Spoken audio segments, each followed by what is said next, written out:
question. I was at the check registry that was wondering, what is the sensory path as a vendor? I noticed a fairly large check there. Hey, Yeah, Mike, that's a great question. there's a picture of it. What is that? Is that the right? Yeah, so I bet Erin might share a little bit more about that in her presentation, but it's something that we were able to purchase using some grant funds as a tool, I think, for our youth program participants. Thank you.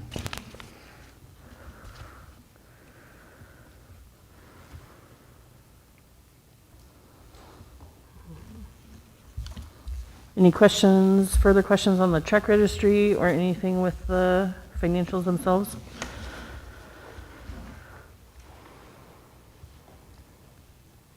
No? Sue? Skylar, you usually have said when it's a certain name, it's usually like a refund. And I just, I guess I should just clarify that that truly is what it is on, like there's unless I'm reading it, here I have there was a person with what I believe was here's one. Yeah, $195, Bonnie Marlene Ruck. That's down there at 01748. Sure, I think I see it. I believe that one was a refund. Typically, if the refund is an even number, or if the number is a fairly even number, like $100 or $150, it's a deposit that we've returned to them after a rental. I think that one was for a youth program participant refund of some sort. That's my recollection, but I can get back to you. And Henry Snell would be the same one down toward the bottom on 9/14, $250. That one may not be, and I only am saying that because the bank code or the vendor number is a little different. It says VEN, which I would assume means vendor. Darren, do you know what Henry Snell is? Yeah. So I can ask Chris, and Okay. he'll be able to pull it pretty quickly, and I can get that I mean, to you. is it like a vendor? Because it says VEN. Yeah, that's my belief. Yeah, I'm just not sure what vendor Henry Snell is. Okay.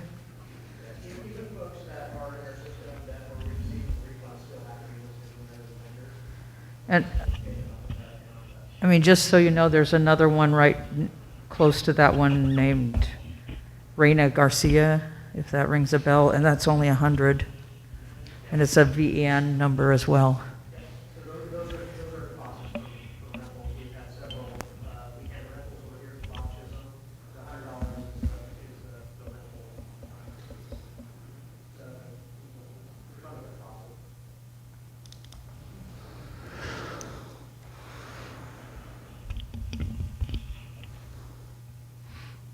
You good, Sue? Oh, hi, Erica. You snuck in. Erica, did you have any questions on the financials or the check register? Do we have a motion to approve the financials? I move that we accept the financials through September 30th, 2021. Thank you, Celeste. Do we have a second? I'll second. Thanks, Mike. All in favor signify aye. Opposed, nay. Erica? Aye. Sue? Aye. Celeste? Aye. Mike? Aye. Aye. Motion carries. Staff presentation from the Youth Programs Manager, Erin Redding.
Well, I want to thank you so much for giving me a little bit of your time this evening. It's an honor to be here and an honor to be a part of the district. My name's Erin Redding. I am your new youth programs coordinator and have been with the district since June. Tonight I'm just going to share a little bit about myself, a little bit about what we have going on and our hopes for the future.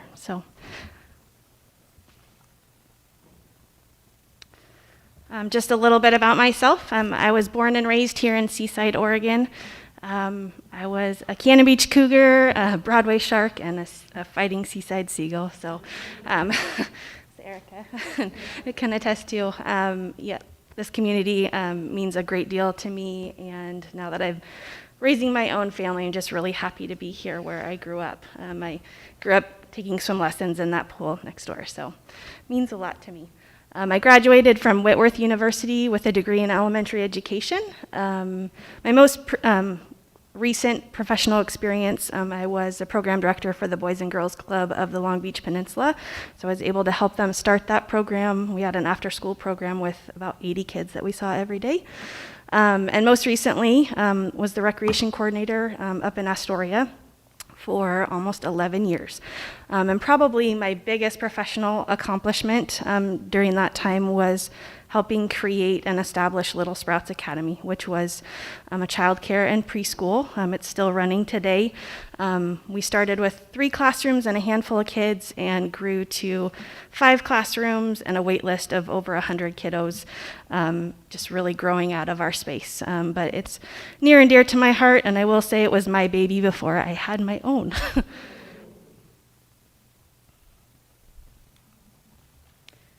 This is my family.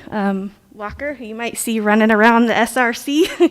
Walker is 4, Riley just turned 1, and hopefully in a few years she'll be next door as well, and my husband as well. They're kind of the reason that I do what I do. So I'm very passionate about serving kids and just happy to be doing that and serving my family at the same time. All right. Well, one of the things Skylar had asked me to talk about a little bit was just sorry, I'm wandering here, my current perspective on youth programs. And I will say that youth programs here at Sunset Empire have such a core group of individuals that really love what they do and are here for one reason, and that's to serve the kids. And that's why I'm here. And so it was really, really great to be here and to join this team and mission. It sounds like it's been kind of a challenging last year or so, for a lot of different reasons. I think COVID plays a huge part in that. And right now, I just see our staff needing positive support, clear direction, not a lot of change right now. And it's really, it is a little bit of a time of transition though, for myself, learning what has happened in the past, what has worked well, and trying to kind of merge ideas that I have, to create better programming. The one thing that I've been really impressed about, though, is that in a time when it seems like youth programming is just kind of going down in Clatsop County, in our surrounding areas, and I feel like Sunset Empire just continues to provide, and I just think that is so commendable and very impressive that they have continued to persevere to provide that programming that our kiddos really, really need.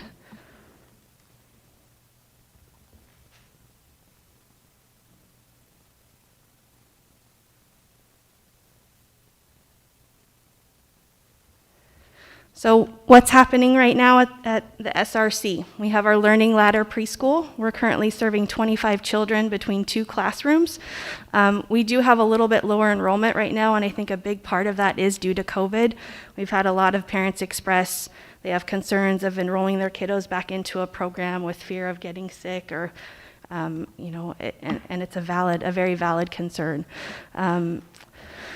Our preschool is currently utilizing a new curriculum that was recommended by a couple of our core preschool teachers. And it's a play to learn curriculum, and it's been really fun to see this take shape. And it's been very, it's allowed our teachers to not have a ton of prep that they need to do, but it still is really extremely effective in the classroom. So it's been fun to see that. In addition to that, our kiddos are getting to go swimming once a month, and then they do yoga with Miss Zoe once a week. So I love that we're able to provide those extra enrichments for our kiddos. Whoops.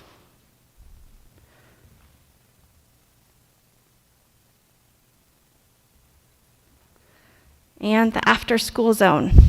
This program is busting at the seams right now. We have 30 participants with a wait list of 26, but I would say I'm taking inquiries every week to add to that wait list. And really our challenges right now are staffing.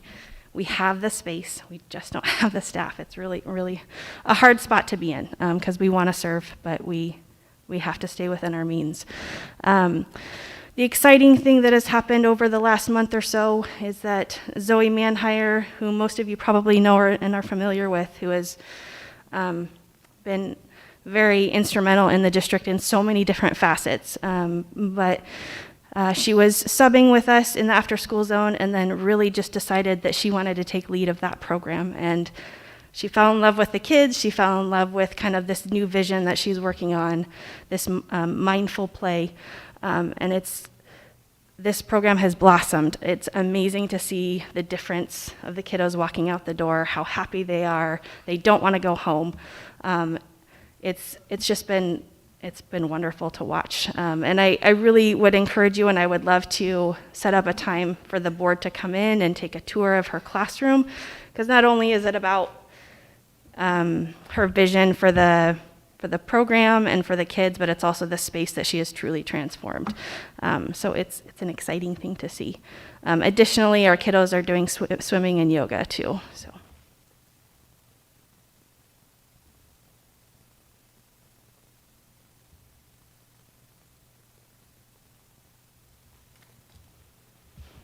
We were lucky enough to receive a few grants over the last 6 months that have really helped our programs.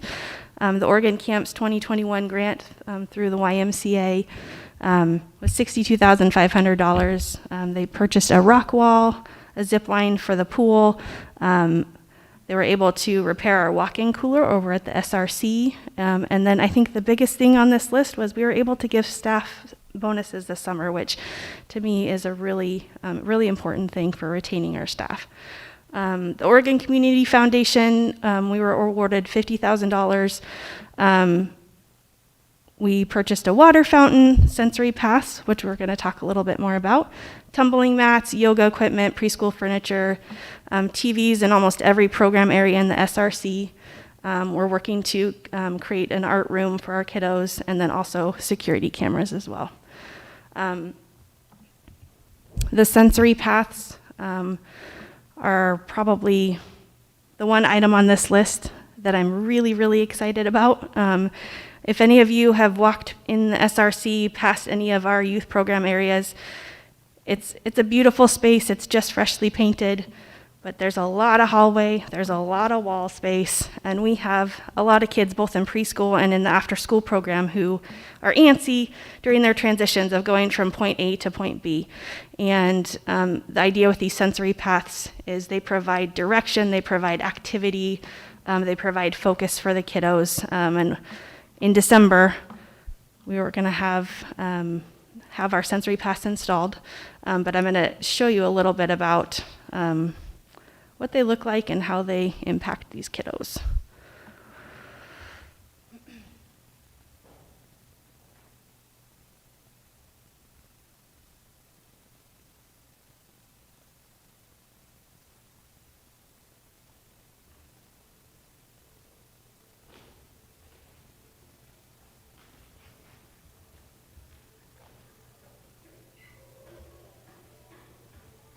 Didn't know that you could do a super class and the ABC hotspots and I do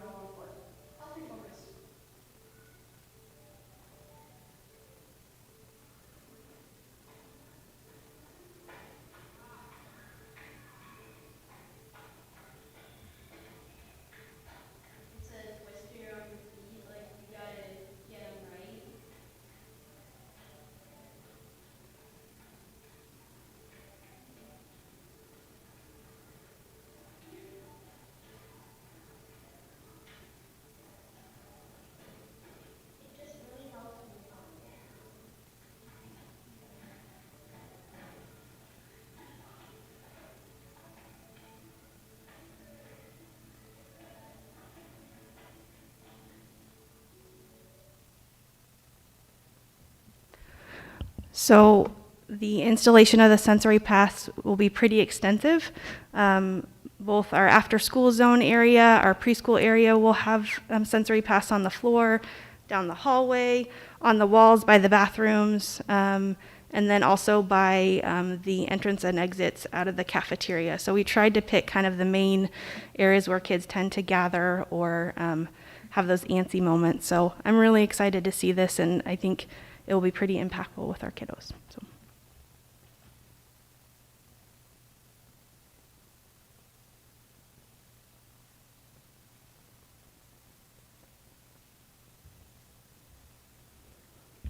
Okay, so where are we going? What is the future of youth programming? Right now, we have physical space to accommodate just about anything I think we could ever imagine that the community is in need of currently. We also have an opportunity for great partnerships, which we've already really started with having ESD in the building. But I think right now, our main focus is just prioritizing stability before we grow, focusing on quality before we kind of make those big leaps into something bigger. So our focus right now, the little pictures that will lead us to the big, are staff retention and recruitment through team building, improving the onboarding process, providing additional training opportunities for our staff, and a junior counseling program, which I'm really excited about and hoping to launch, have this ready to launch by this summer. But I feel like Sunset Empire is a district that really values young kids to grow into their program to be professionals. And I see it with Chris, our finance manager, and a few others, and we have some really wonderful students in our program now that I could see as future leaders. And so I think not only will we value what they have to provide, but it will also help with staff retention and creating those that are really dedicated to our program goals. Additionally, we're just refining processes and procedures and especially focusing on safety in the SRC. It's a huge space and there's people in and out, and so we're just kind of figuring that all out as we go.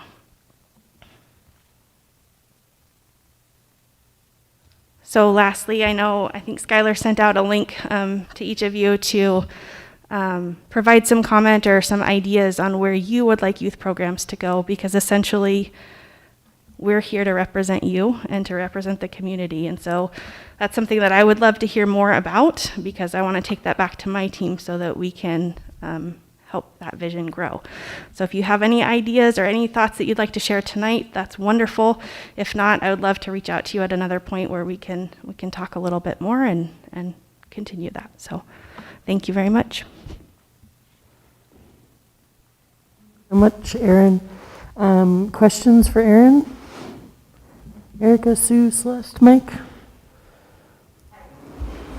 When my daughter was in 7th and 8th grade, and I know we've just painted, they had the kids actually do a painting, a mural along, some of the wall space there.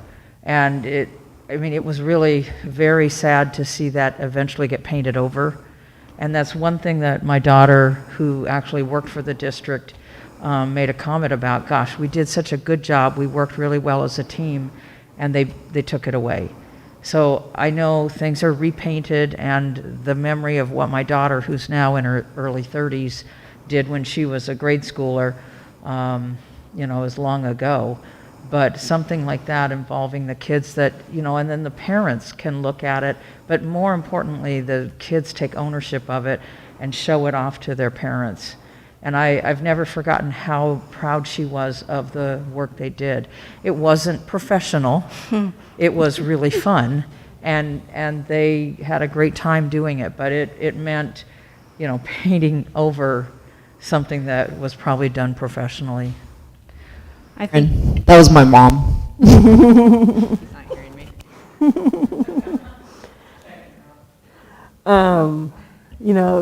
Along those lines, a cool thing was the elementary school did those salmon that are all along the fence, that all the kids have painted and they can keep adding to, just kind of, For myself, I would just like to say that both my kids attend the after-school zone, and in these past few weeks, I don't know how many times I have heard, "This was the best day ever," from them. So I know that that is in part to you and in part to Zoe, because it truly is making a transformative space. My child got to roll around and paint, and she came home just lovely. But I did have a question, something that we had provided previously, and it may not be an option anymore, but for the preschoolers, there was like a weekly music program, and I can't remember who that was through or what it was, who did that, but... Yes, I believe it was the Kinder Music program, and I've been in touch with her, and I think we may look at bringing that back eventually. I think with COVID and having outdoor people coming in, it's been a little bit challenging, but I think that would be definitely something that we could use to add to our enrichments. Absolutely. I know, I remember when mine were in the preschool program, that was always a fan favorite, so that would be great to bring that back. And I do want to say that Zoe is actually working on a mural. It's a little smaller scale, but it is something that they're working on in their classroom, and the kiddos are helping. But I love the idea, and I think that, there is so much space that I think we could definitely find a special spot for something additionally too. So. I just want to say I'm happy you're in this position. Thank Good you. to see you. Are you also in charge of the Start Smart as well? That Or is is it Smart Start or Start Smart? I always get it backwards. Start Smart. Okay. I do the same. Actually, Justin Okay. Smith has been the one that's running. He just finished up the soccer program, Yeah. and then in November we'll start football. So.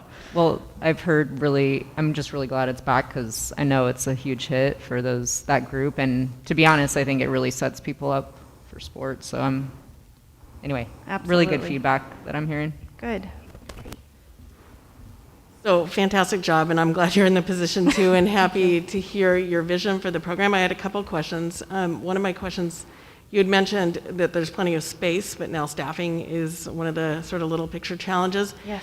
And I'm just curious, like, what is the challenge? Like, is it a matter of that it's a competitive job market, and is it finding people? Like, what makes it difficult? So that's my first question. Sure.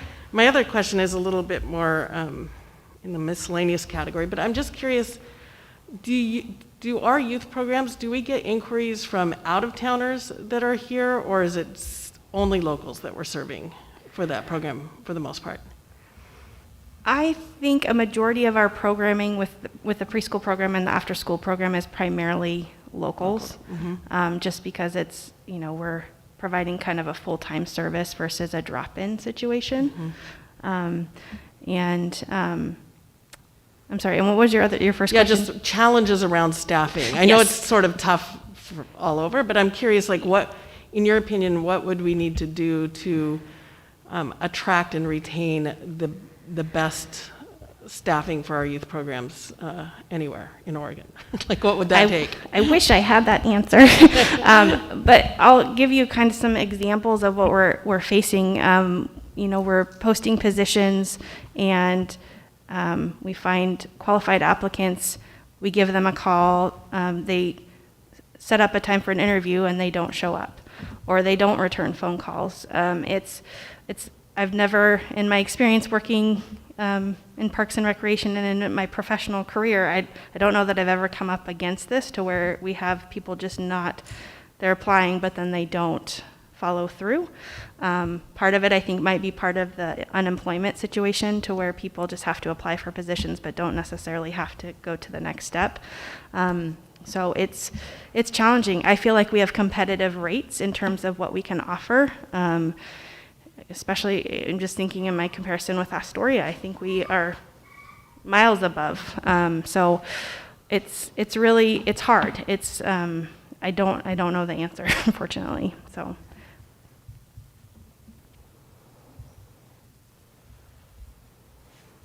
Any other questions for Aaron?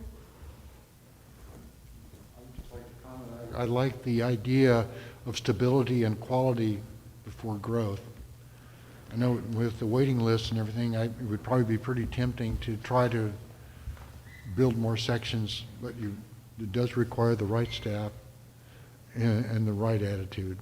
Absolutely. I feel like if we grow before we have that foundation, then we're going to be in a world of hurt, you know, a year down the road when we can't support what we've grown. And so I really just really want to create that stability and find the right people. And when we're ready, we will grow and we'll be stronger for it. So.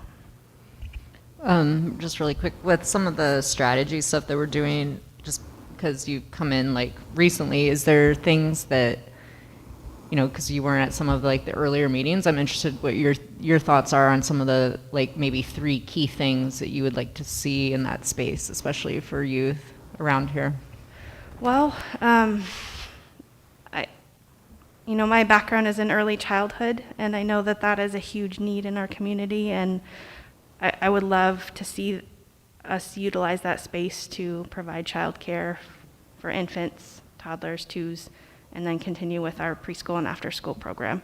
I think that's probably a #1 priority right now in Clatsop County, and we have the space to do it. I think there's I envision this rec center that is serving our kiddos, that's serving other agencies as well. I think the fact that we have ESD in the building is a great partnership that we've already started, and I think that there's room to contribute or to have other groups in the building as well, serving each other, collaborating. There's just possibilities are endless, really. But I think childcare is right up there. Thank you so much, Erin, for joining us tonight and making your day longer. We appreciate your time and all that you do. And I know I personally truly appreciate everything that you do over there. I feel great knowing that I can go to work and my kids are going to be in a safe environment. So thank you. Thank you very much. Erin.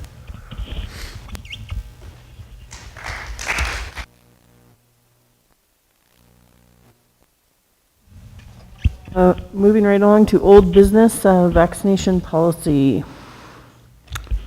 Yeah, I just wanted to provide the board with an update on our policy that was implemented last Monday, the 18th. We currently have 57 employees in the district workforce, and it looks like that just above 90% are fully vaccinated, and the other 9% or so are complying with the policy as we laid it out. Really, I think the implementation of the policy went well, and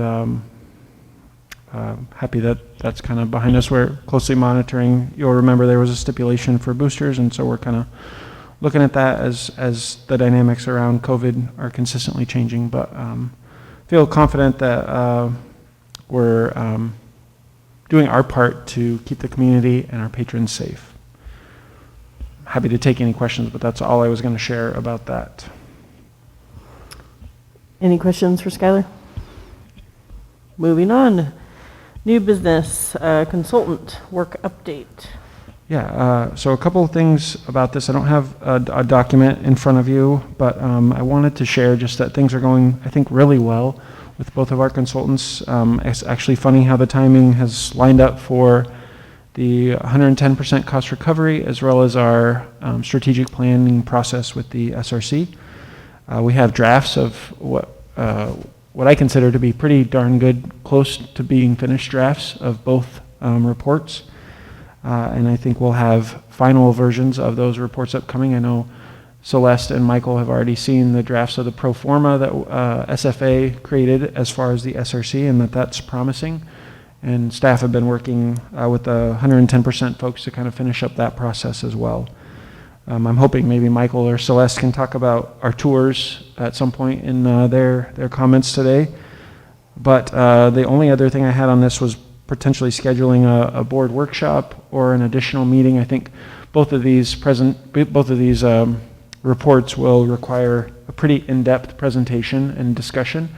And it seems prudent that maybe an extra meeting or a workshop would probably be a good way to deliver that news. And so I'm thinking about maybe sometime in, I don't know if everything will be ready by the beginning, first couple of weeks of November, but maybe we schedule an additional time in December, or if we want to push to after the holidays, but just kind of get a workshop on everyone's calendar. I know traditionally we had met the second Tuesday for workshops, and just looking at our calendars, if we want to try to plan that for December, for January, I think that would be a wise move, because I know the holidays typically get to be a busy time for everybody. So the workshop that would be for November would typically be on the 9th, which is just in 2 weeks. So I'm guessing they're not going to be ready for us, right? Yeah, I think we may have one of the reports done by then, but I don't think the pro forma will be fully completed by then. I think that's probably a little too quick. So I'm thinking probably the second December Tuesday would probably be our best bet. Do you have that date? It's the 14th. I guess just looking at the directors here, does December 14th work for an additional a board workshop? December 14th. Yeah.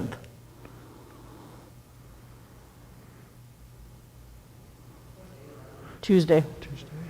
It's the second Tuesday of the month, which is typically when we did workshops.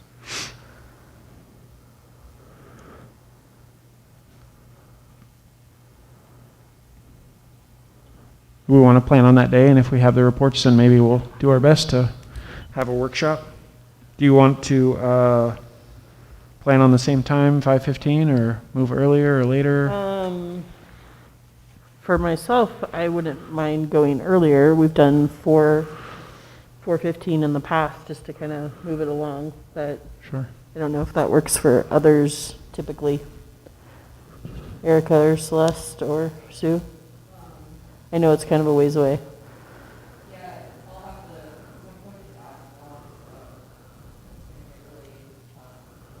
Yeah.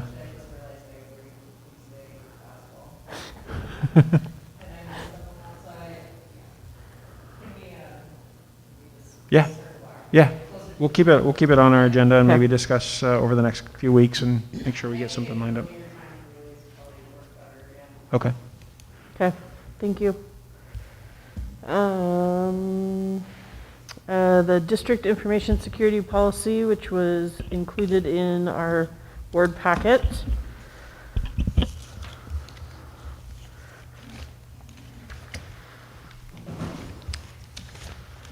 Very thorough. I assume Darren wrote this. Did you write this, Darren? Darren certainly helped, and he's going to have to manage the policy, so I hope he's on board. But this is something that came recommended from our folks at special districts. They have a focus every year that they work with each district on improving their security or improving some aspect of the district. And with the rise in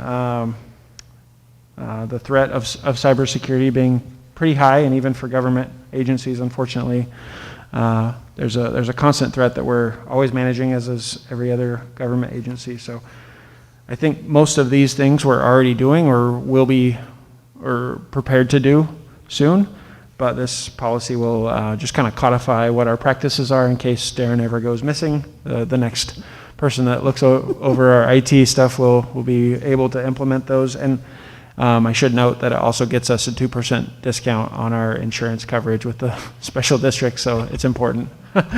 Fabulous. If the board chooses to implement this policy, not saying you don't have to have questions, but just I need Catherine to read the full resolution, which is the third page of the policy. And then after that is just an appendix, more for staff implementation. Well, I was curious if you knew I don't know which page it's on, page 4, right before the word email, what a PII is, or P2, what that means. It's in the last little bullet point before the word email. I think that stands for personal information something, sorry. I think it's essentially talking about personal information. Oh, PII, yeah, personally identifying information. Thank you. Thank you. Yes. I was actually going to ask about the personally identifying information, and I'm just cognizant of it since we just had the youth programs presentation, and recognizing, and I'd assume that we're making accommodations to make sure that information, even of the people served in our programs, is staying safe and protected.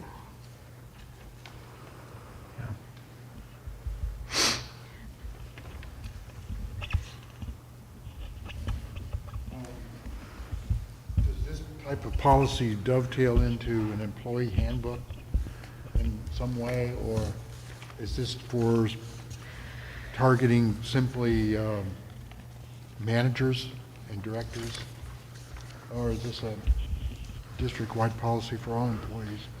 It's for all employees. I think there's a lot of the parts of the policy that are only applicable to the managers who have maybe a greater level of access on our network, and those that I guess use computers regularly. So it's applicable to all, but it is especially applicable to some. Are you going to kind of retroactively have staff go through and sign and read? Yes, what we'll probably do is work with our managers or those who we feel like I think have a higher level of access to private information to implement this or help them understand the policy and ensure compliance, and then work to develop maybe something a little more digestible for the rest of staff and include it in our employee handbook. We typically do revisions once a year. I'm not sure if we'll do one it would typically happen in the first quarter of 2022. If we have enough other kind of changing information, then we'll include it. If we don't, then probably wait and kind of just implement it on a case-by-case basis I think in the onboarding process. Sorry. definitely offering some sort of training, just because, what was it, last week, week before, Darren, that you had to send out that email saying, don't click on the link. Just those reminders, I'm sure, get tedious. So having some sort of training saying, hey, you get this email, don't touch it. Yeah, Catherine, one thing I was going to say is, and Darren probably knows about this approach, is like at our job, they'll actually send out stuff just to see if people actually fall for it. Right. And then they kind of gauge like how many people are maybe needing more training, or and to be honest, like I fell for one of those, and then I had to do a training. So I don't feel bad about it. It is what it is. But it actually was really good for me because I learned a lot. So I don't know. I think there's ways to do that too, just to kind of gauge if people are actually what's the word? Ingesting the information. Yeah. I think, is that under the email phishing exercises? Oh, is that what that is? Oh, okay. Yes. I knew you were on it. Yeah, we haven't done that, but I'm a little nervous to see what Darren comes up with Yeah. as far as these phishing exercises. I read that part and went, that seems sneaky, but He might. Yeah, he might be phishing the board too, so be aware. any further questions or discussion on this policy, or do we have a motion to accept? Yeah, I would just make a note that there are some places that still have the fill-in-the-blank company name that just to correct when you get ready to launch it. Yes, thank you. And I would move that we accept, of course, but you do have to read the resolution. I do move to accept resolution number 2021-10. Second. We need to read the whole resolution. Oh, you do? So there's a motion on the table to accept resolution number 2021-10, a resolution of Sunset Empire Park and Recreation District, Clatsop County, Oregon, adopting an information security policy. Whereas the Board of Directors, the Board of Sunset Empire Park and Recreation District, Clatsop County, Oregon, the district, has deemed it appropriate to develop and adopt an information security policy that will guide district staff in their protection of data, assets, and information. adopted by the Board of Directors of Sunset Empire Park and Recreation District, Clatsop County, Oregon, this 26th day of October 2021. So we have a motion. Do all in favor signify aye, opposed nay. Erica? Aye. Sue? Celeste? Aye. Mike? Aye. Aye. Motion carries.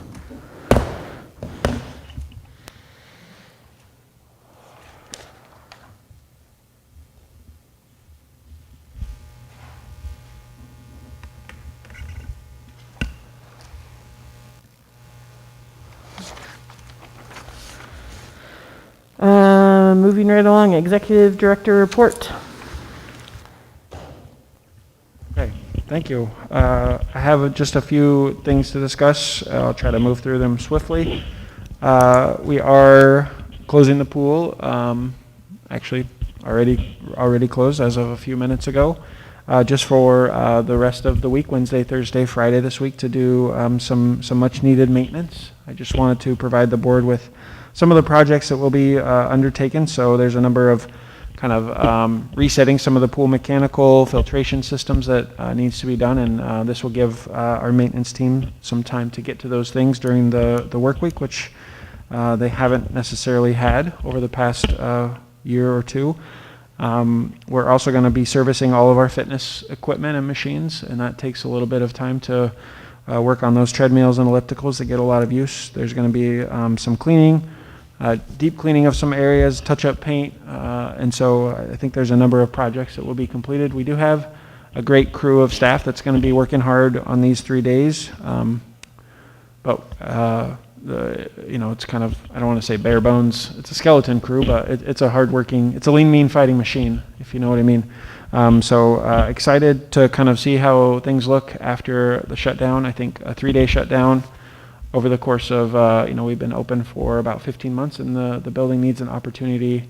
We need an opportunity to get to some places and focus on some things. There's a tremendous amount on our maintenance and janitorial team right now to maintain the SRC and the outdoor spaces, especially with some of the weather that we've gotten, Broadway Field, as well as keeping the pool up and running. So looking forward to seeing how they do, and just wanted to share that with the board. The next item on my list is, Can I ask you a quick question on that? Yes. So I saw in your update from last week that you were going to replace some windows. Is that still going to happen with this going on? Yes, so it's actually not going to be able to happen, but not because of the weather, more so because while we were able to secure the contractor to help us with this project and place our deposit, the contractor is 8 to 9 weeks out from being able to get to the project, and they hadn't shared that information when we shared our ideal timeline. So we are going to get to the project. It'll probably be, I think we're hoping for December sometime. Okay, thank you. Yeah. Getting the windows could be a problem. It took me 3 months to get a window order I normally would get in 10 days. Wow. Yeah. But The next item is, I know we talked about this a couple of times, but I just wanted to again reiterate to the board, our next scheduled meeting would be in November, and it's on, I believe, the 23rd of November, which is just 2 days before Thanksgiving. So I wanted to make sure that we're going to have a quorum present that week, and see if the board wanted to keep their meeting that date.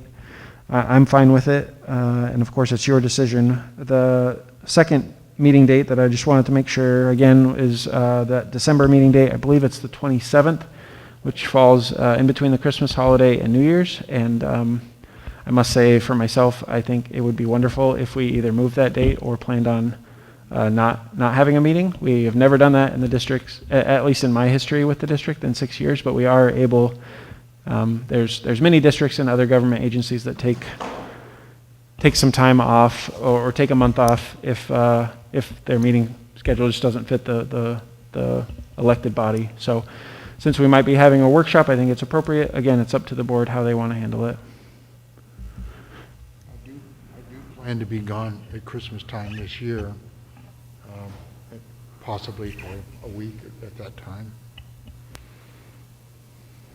I believe that might take a motion because it adjusts our calendar. So I move that we delete our December, December 28th? 28th, sorry. 28th. Okay. December 8th board meeting. I second. All in favor signify aye, opposed nay. Erica? Aye. Sue? We're not going to meet, we're going to have the board meeting, but not, we're going to We'll have the have the workshop, worksh- but not the board meeting. Correct. Okay. Or yes. we can move it. We could move it to the 21st. Well, except we're in the middle of a vote, right? Yeah, she's discussing. Go ahead, Sue. Are you voting? Signify aye, opposed nay, to cancel the 28th. Oh, I already said aye. Aye. Celeste? Aye. Mike? I'm open to canceling that, but moving it to the 21st is okay too, you know. Well, let's motion's vote to not that. cancel the 28th, and then we can discuss if we're going to Cancel move the it. 28th meeting, yes, I agree with that. Okay. Aye, so the motion carries. We will cancel the 28th meeting. Do we want to schedule one for a different time, or just not have one in December?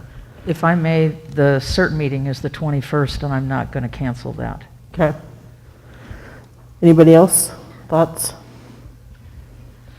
Yeah, I just said earlier, I'm going to struggle with Tuesdays all the way to Christmas now. So, but I do have practice late at night, so I think it could potentially work if we got out of here, but I would prefer we don't meet, considering we have a workshop. Okay. Leave it at that. There you go, Skylar. All right, wonderful. But Skylar's, so the November is November 23rd? I think so. I'm sorry, I don't have, if that's the fourth Tuesday, and I think it is. Yes. Darren, do you know if PBL canceled that week? I do, because we Yep. met with the coaches last night for my son's team, and I know they don't have games Games. Thanksgiving weekend. I don't know about, Yeah. I would assume we'd probably still be able to host them at the SRC for practices, but maybe Okay. coaches decide to not have practice that week, I don't know. Yeah. You guys will have a quorum, even if I have to leave 5 minutes early. Yeah. The next item I want to share, I shared a flyer in the board packet about something that started a couple months ago and is just kind of starting to take shape. It's called Resilient Clatsop County, and it's a coalition of folks that are focused on helping improve the well-being of children and families. There's several focus areas that I think are all really important for the district, but other community partners. It's timely because we actually had our second meeting today. I had to miss the first meeting because of jury duty, but I think it aligns with what our hopes for youth programs and for our other district programs in terms of being inclusive, providing staff that is trauma informed and can work with people and children that have unique experiences and perspectives. And I think it's going to be really beneficial. There are a number of community engagements and collaborations that our district, the staff, are working on or maintain. And this is just one example that I think will be really beneficial as we move forward. I'm happy to get you more information, or you can reach kind of the program specialist, Angel. He works out of Columbia County, but he's very open to discussing with you, and just again wanted to share. I think it's a good thing. The next item is the SDAO conference. I know February seems like a long ways away, but registration will open for that conference here in the next couple of weeks. In the past, we have almost always had a board member or more than one attend. I know last year it was in Seaside. It is partly on weekdays, so it can be challenging for those of you that have other jobs or families and all those things. But I just wanted to share. Please let me know if you'd like to attend. It's at a hotel conference center kind of place in Eugene. I can't remember the name of it, but and then next year I think it will be back. Actually, I think next year is Sun River, and then 2 more years it'll be back in Seaside. So if you'd like to attend, please let me know, and we'll get you arranged. Hi, Sue. This the same thing that was offered earlier, like in August, September? So that I attended? that was a 1-day training focused specifically for board of directors and chief executives. So that training that you went to or probably viewed will be that'll be available at this conference, but there'll also be a number of other workshops and seminars and networking opportunities for elected officials that want to participate. Now I'm confused because I didn't want to go to Eugene, so I did it the one locally. Sure. So you're supposed to still go to Eugene? No, you don't have to. The board has agreed, part of their self-governance is that they participate in one SDAO training every 2 years. And most of you have complied. I think all of you actually have complied with that. And Eileen's training that she did last January knocked that out. So this is totally optional. I'm not in a position to force you to go. And that's not what this is. You can go if you want to learn I'm more. more looking at February, it's middle of winter and going down I-5. I don't want to do that. That's fair. And it's not, may not be for everybody. So sounds like I can cross you off the list of going. Let me know if you'd like to go, and we'll go from there. Gosh, this will be the first one in a couple of years that's been face-to-face. These trainings, those conferences are really great. I know some of the people have moved on, but I've enjoyed, meeting the people I'm familiar with and networking, and some of the vendors you can learn some very interesting things, sitting at the tables and dinner and chatting and with other, aquatic, recreation-based entities like ourselves. It's good networking. I would like to go again if I'm still with us. Funny, Mike. Yeah.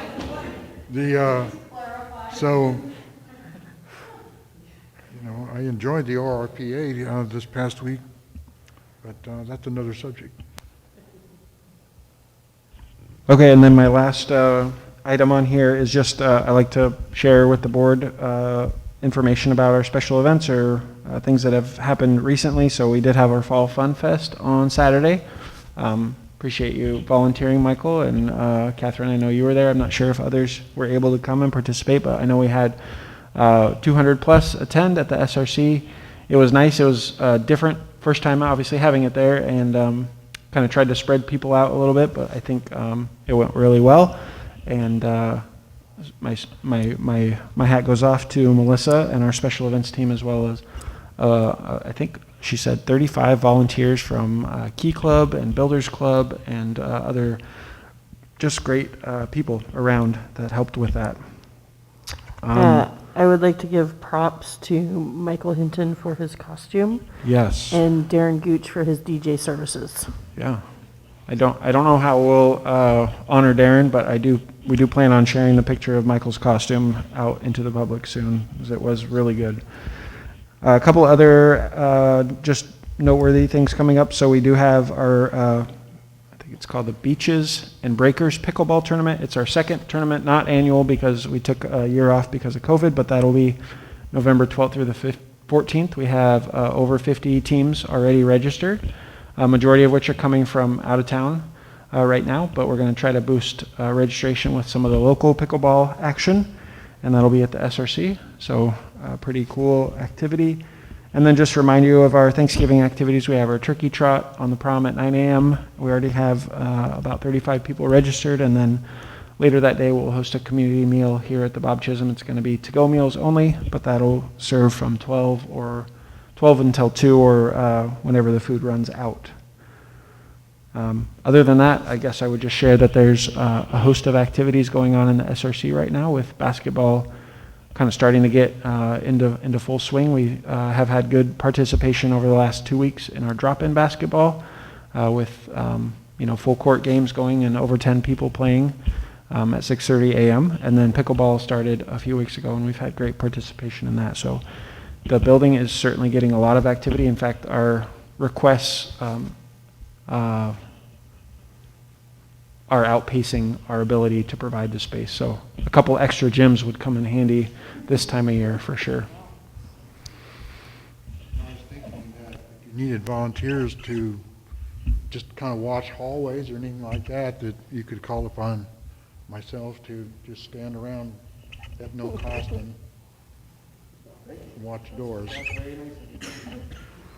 One of the challenges we have had, or interesting parts is, as you know, the building has a lot of different doors. So the first day we had pickleball, I think we had about 11 different doors. People were coming in or trying to find their way into the building, not knowing how to get to Gym 2, and trying to kind of still, honestly, kind of working through that, because it's difficult with the Northwest Regional access point being closest to the parking lot, and then us not necessarily having a staff person at that northwest entrance there by the dog park. So it's kind of a fun challenge. I look forward to the day where everybody knows where to go in, the building kind of flows really well, and we have it open and staffed all the time, hopefully soon. Is there any chance that a digital solution could work there, where you could have like iPads or tablets that project, you know, what entry to go to, and you just can change them from a single location? That's a great question. Yeah. Yeah. Yeah. We have talked about some of those possible solutions, signage and other things. I think our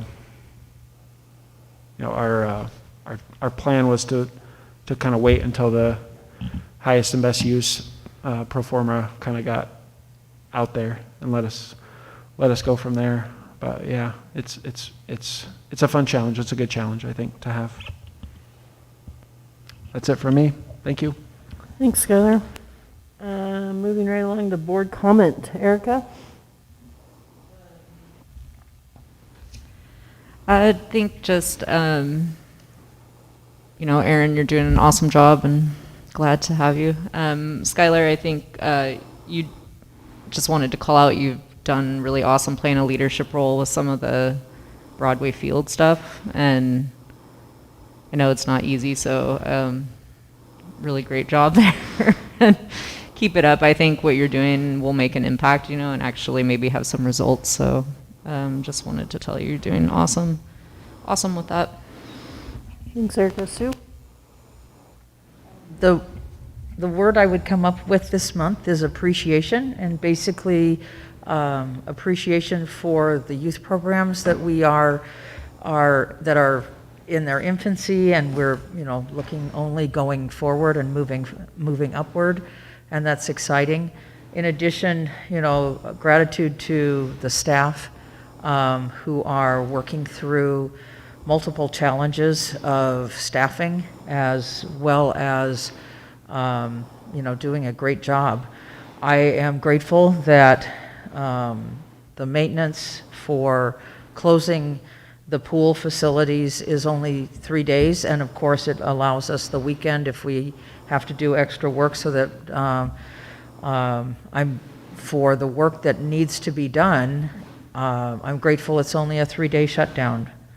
And I'm one of those people that uses the pool 5 days a week, so I'm just grateful that the work can be done and we have 5 days to do it, and I only miss 3 days in the water, so thank you. And I'm just, I think I hear a lot of positive things from the community. I also think it's so fun that we have the opportunity to judge those little pumpkins. I mean, and I look forward to seeing, there was one who just turned in an opportunity, but I'd already voted. It's like, darn. Anyway, so I think things like that, and I've seen a lot of patrons go back there and they're taking a look, so there's a lot of interest, and I think that just is engaging to our community, and I think it just speaks well for us. And I'm just very appreciative of the staff and the people that utilize the facilities in all of our buildings. And thank you. Thanks, Sue. Celeste? So a couple things. I really appreciated hearing about the youth programs. I think when this board set out and committed itself to pursuing the purchase of the SRC building, I think, one of our priorities was a vision for childcare, to meet the childcare needs in our community. And I just really I think I'm really proud of where we've been, and I look forward to how we might level that up to even to the next level. I think, how great for our community to have, the best in class kind of childcare and youth programming.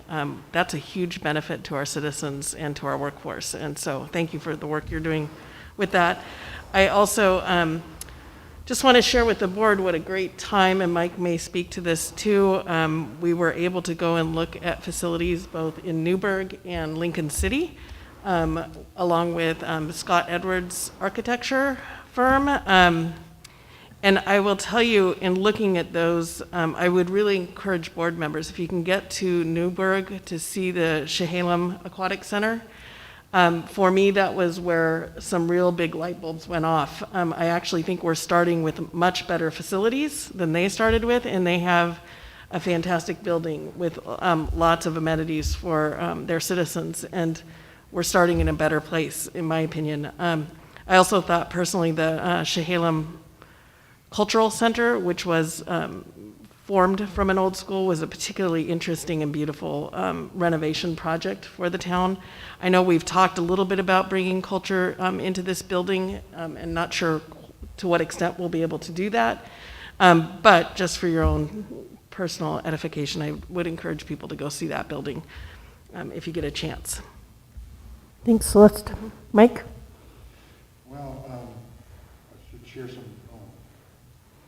some comments about the tour that Celeste and I did. I thought it was very interesting to tour those facilities with Sid Scott, who had designed those additions and expansions. The aquatic center was really a jewel with 3 bodies of water. Really, there were 2 bodies, but the competitive pool was separate from the recreational area. Very nicely lit, very, very sharp looking, very clean. Amazing what they did building over the old pool and putting a gymnasium in there with, two full basketball courts. But the cultural center also was unique. A lot of gallery space. The hallways were lined with art. They had ample ceramic studios and places to work. They were working on a performing arts center which was going to be upstairs. They had saved all the historic seats. The upstairs had been, the building looked like it had been fully seismically retrofit. The interior upstairs was wrapped and clad in plywood and with just awaiting probably a budget. It was interesting that they raised about $500,000 a year to stay solvent, but they still obviously had a lot of work to do to develop the upstairs fully. And then from there we moved on to Lincoln City, which also was interesting. We went to the aquatic center there and fitness center, which was combined, and Sid Scott had redesigned that. The workmanship and the quality of the design was very sharp, and I'm confident that we have the right players on board in that regard. It was very good. And then there was an historical elementary school which built in the mid-20s and finished in the early 30s that was converted to a cultural center. And it was amazing the small venue they had for performing arts within that, with a super nice little stage. You could see the large investment in lighting and sound just for that space, which I used for concerts and performance. Anyway, it was a great tour. It took some time, but it was very reassuring and brought a lot of ideas into my head. But I wanted to mention, I was wondering, Skylar, about what was going on in Gerhardt. Now that I'm seeing in the newspaper, Robert Morey, the developer who bought the old Gerhardt School, is now they're calling it a recreation center. So is Gerhardt going into competition with us, or is there something on the horizon with some business venture of Mr. Morey's? I was wondering about that. But then again, moving on, I did appreciate the training opportunity with the ORPA last week. I did miss the first day. Somehow on my Outlook calendar, I kind of had that scheduled wrong. But that was informative to listen in on that, and thank you for organizing that for us. Thanks, Mike. Skylar, you look like you wanted to say something. I just know in my few conversations with Mr. Mori that he does have aspirations of using the elementary school site for a community gathering place and for recreation purposes. I don't know exactly what that means or how that would work, but he seems to have, a vision for it. Yeah, I hope that we're not in competition, but I do think that recreation programs and services and facilities are needed. So I guess I would support him in that endeavor, especially when it comes to gym space, because community could sure use that gym right about now.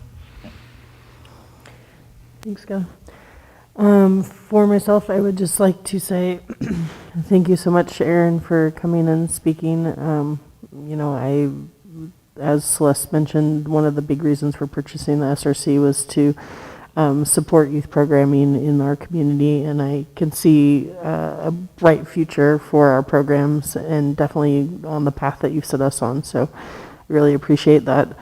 Like I said, my children frequently have been coming home with the best day ever. Every day tops the next one. I would like to thank Mike and Celeste and Skylar and everybody for going on those tours and bringing back that vision. I look forward to hearing more about it. And I would like to thank Melissa Ousley, who is not here, but for putting on a really fun event. We all enjoyed ourselves, and I think it was a great first time out for the SRC to have the Fall Fest there, and I look forward to having more family events like the dances and things like that. I think it'll be just a great place to have all of those fun things. So thank you everybody for your time, and with that, meeting adjourned.